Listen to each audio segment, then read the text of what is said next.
SpaceX's Falcon 9 rocket lifts off from California's Vandenberg Air Force Base. USAF via YouTube. SpaceX launched its third batch of 10 Iridium Next communications satellites from California today on a Falcon 9 rocket, then brought down the first stage booster for landing on a drone ship in the Pacific Ocean. The launch was the first of two planned this week by SpaceX.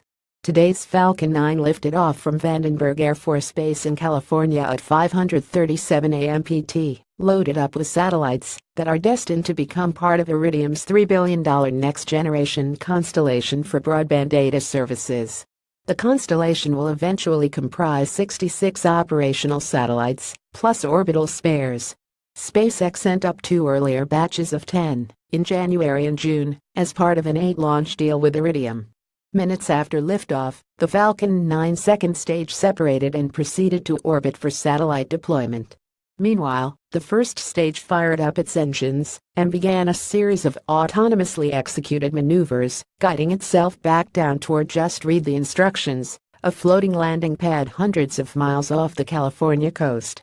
A webcam on the ship caught the boosters landing. Falcon 9 first stage has landed on Just Read the Instructions. pic.twitter.com/MCS46, SpaceX at SpaceX October 9, 2017. Over the hour that followed, the Falcon 9 second stage released Iridium satellites, one by one.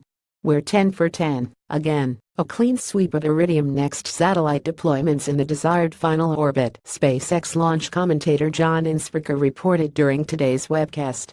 Later, Iridium and SpaceX said the initial checkouts indicated that all 10 satellites were healthy. Successful deployment of 10 at Iridium.com Next satellites to low Earth orbit confirmed. pic.twitter.com/W6PZFMZO, SpaceX at SpaceX October 9, 2017. The Falcon 9's liftoff was one of 3 launches scheduled in the course of 24 hours. It came a little more than 8 hours after a Chinese Long March 2D rocket sent a Venezuelan imaging satellite into orbit, and a little less than 12 hours before a Japanese H-2A rocket was due to launch a navigation satellite to boost GPS service in Japan.